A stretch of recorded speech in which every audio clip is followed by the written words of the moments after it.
Ya, assalamualaikum teman-teman semua. Hari ini kita akan belajar bagaimana mencuci alat-alat bekam, baik yang berbahan plastik ataupun berbahan logam, mengikuti SOP sterilisasi dan disinfeksi. Ya, mungkin itu saja. Dan kita tujuan daripada mengikuti SOP sterilisasi itu agar penyakit bawaan yang dikenakan oleh pasien kita jangan sampai tertular kepada kita ataupun kepada pasien berikutnya. Terus yang kedua, memberikan rasa aman kepada pasien-pasien berikutnya terhadap layanan kita membekam para pasien. Untuk itu, materi-materi atau alat-alatnya saya akan jelaskan sebagai berikut. Ya, jadi yang akan saya cuci adalah ini, alat-alat bekam, baik yang berbahan logam ataupun berbahan plastik seperti kop, dan berbahan logam seperti alat penusuknya atau lansetnya. Kemudian teman-teman, untuk sterilisasi ini fungsinya adalah agar semua mikroba termasuk spora bakteri akan terbunuh. Kemudian dapat dilakukan dengan menggunakan pemanasan uap. Tapi kita tidak melakukan dengan pemanasan uap, hanya saja mencuci saja. Seperti itu. Jadi kita akan sterilisasi tapi yang secara sederhana berupa menggunakan hidrogen peroksida, alkohol, dan klorin. Ya. Sekarang saya akan jelaskan mengenai hidrogen peroksida. Ini hidrogen peroksida. Nah, hidrogen peroksida ini digunakan untuk membersihkan kop bekam dari sisa darah yang menempel sekaligus membunuh mikroorganisme yang berbahaya yang dibawa dalam darah. Ini fungsi hidrogen peroksida. Kemudian berikutnya adalah klorin atau natrium hipoklorit. Kalau untuk klorin harus dibeli di dealer-dealer yang menjual alat-alat kimia, toko-toko kimia. Karena terlalu susah, saya belinya cukup di toko-toko terdekat dengan cara membeli merek ini. Klorin ini atau natrium hipoklorit lebih banyak dikenal dengan nama kaporit. Digunakan untuk merendam peralatan bekam yang terbuat dari bahan plastik guna membunuh kuman, virus, dan bakteri seperti E. coli yang bisa berbahaya untuk tubuh. Aturan pakainya ini adalah 1:9. Jadi kalau ininya 1 liter, maka air pencampurnya adalah 9 liter. Seperti itu. Kemudian keuntungan dan kerugian penggunaan bahan klorin. Keuntungannya mempunyai aktivitas yang baik dalam melawan HIV atau hepatitis B. Kemudian tersedia sebagai pemutih rumah tangga. Kemudian harganya relatif murah dibandingkan dengan disinfektan yang lain.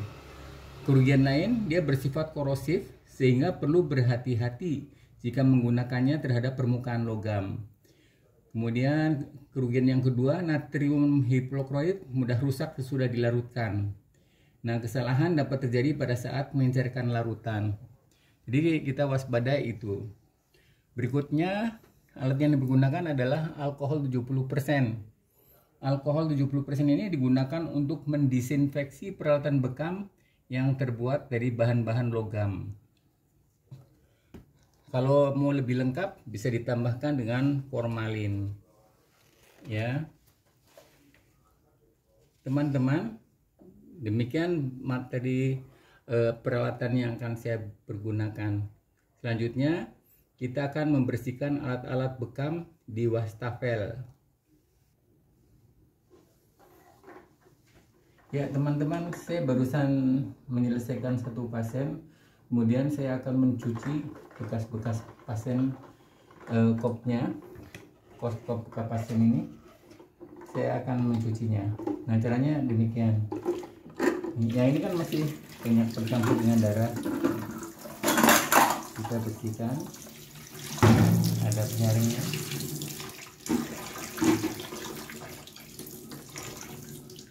Ya,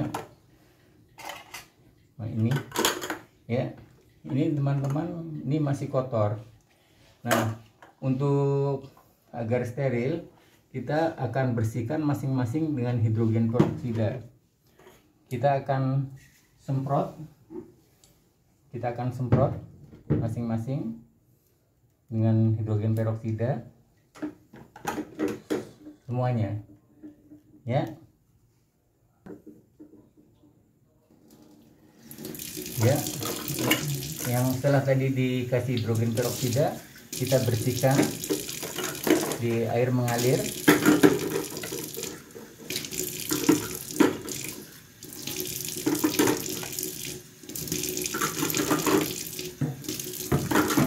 Kemudian kalau ada yang masih ada darah seperti ini, masih ada darah dan ada kesulitan, maka kita ambil karetnya, kemudian kita bersihkan, ya, seperti ini. Nanti kalau sudah, nanti kita akan pasang lagi, ya. Dia akan mudah memasangnya, ya, seperti ini, ya, sudah terpasang. Ya teman-teman, sekarang kita akan membuat larutan klorin. Larutan klorin ini isinya 1 liter. Nah, 1 liter ini dibanding dengan ini, maka isinya berbanding 9. Kalau ininya 1, maka ininya adalah 9 ini. Jadi 1 banding 9. Nah, untuk itu saya akan ngisi secukupnya ini. Jadi paling separuhnya dari sini untuk klorinnya, ya. Ini airnya kita isikan, kemudian kita campurkan klorinnya, kira-kira sepertiganya saja, ya. Kita tutup, kita selesaikan kita pembuatan larutan klorin, ya. Yang tadi kan sudah saya bersihkan, sudah nggak ada darahnya. Kita masukkan ke larutan klorin, ya. Terus kemudian kita tunggu barang 20 menit, ya. Kita tunggu sebentar,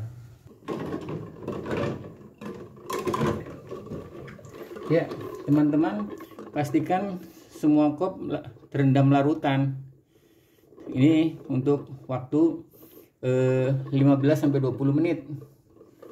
Nah, setelah sampai 20 menit, kemudian kita akan pisahkan lagi untuk kita cuci. Kita pindahkan,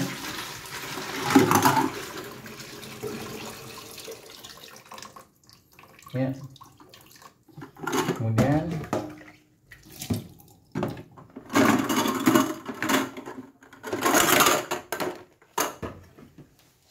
nah, larutan klorin ini kita simpan, bisa dipakai sebanyak 5 kali. 5 kali pemakaian kita simpan. Kemudian berikutnya kita buat larutan yang terbuat dari deterjen untuk mencuci. Kalau sudah, kemudian kita cuci satu-satu. Kalau bisa, boxnya ini ada 2, sehingga memudahkan kita untuk manajemen pembersihan alat-alat, ya.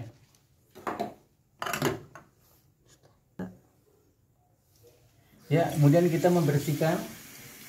Ini kan tadi sudah dikasih deterjen, yang deterjennya yang bagus, ya, yang bisa membersihkan kuman-kuman. Kalau sudah, coba perhatikan ya, ini harus dibuka, jadi ada air yang mengalir di sini nih, sehingga nanti di sininya bersih, nggak boleh ada bekas-bekas darah ini ya. Kita perhatikan, ininya dibuka dan nanti ada air yang mengalir, tandanya jalurnya bersih. Kemudian kita tiriskan.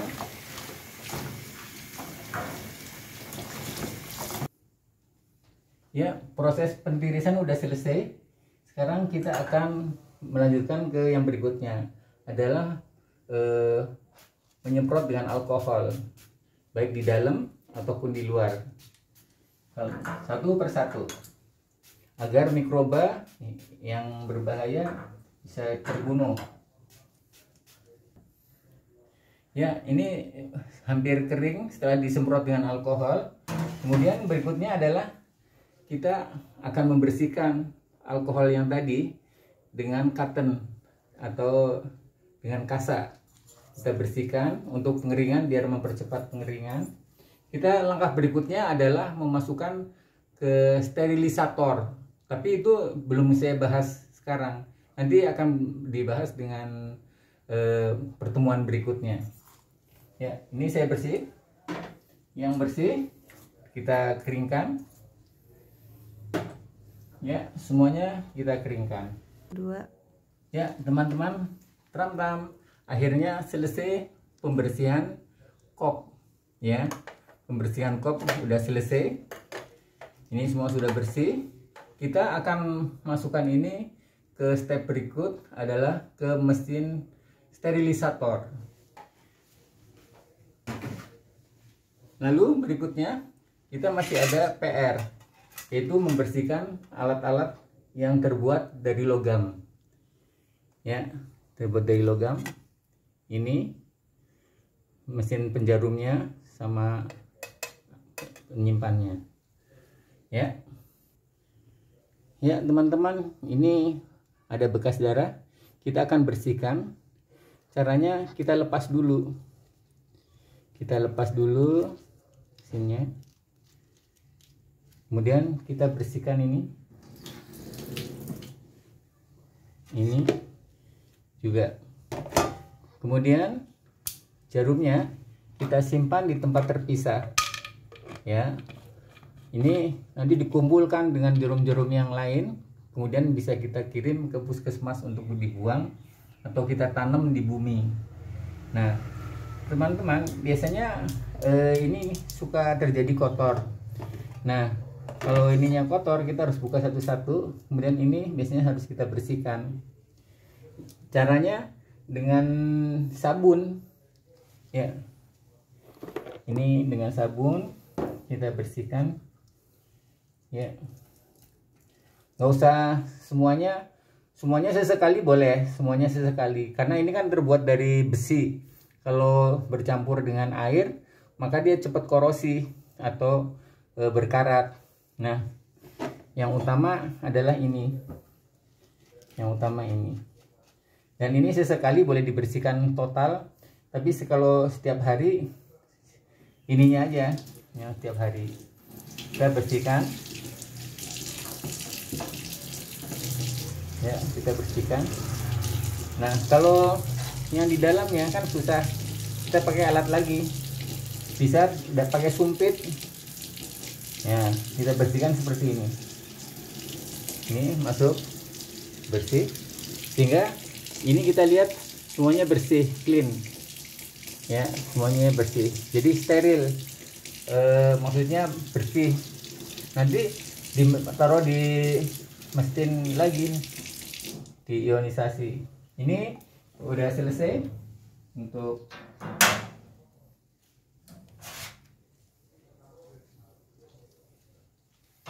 kemudian berikutnya adalah ini. Kita bersihkan juga. Kita cuci. Kemudian kalau sudah bersih, kita tiriskan.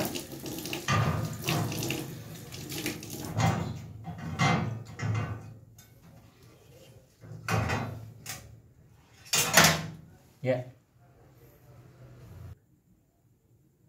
Ya, berikutnya kita akan ini kan sudah kering, kita semprotkan dengan alkohol lagi. Kita semprotkan dengan alkohol, ya.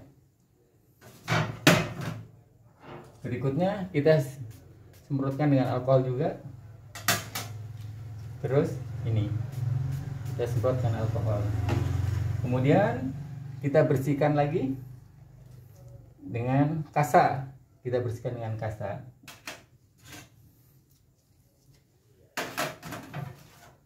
Ya, kita bersihkan dengan kasa. Kan semuanya sudah bersih. Setelah ini kan semuanya sudah bersih. Kemudian kita akan sterilkan lagi di ruang lain, tempat mesin sterilisator.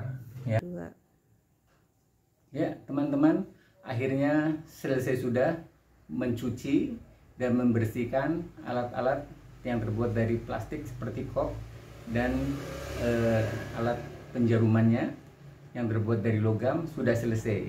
Mudah-mudahan bisa membantu untuk membersihkan di tempat Anda.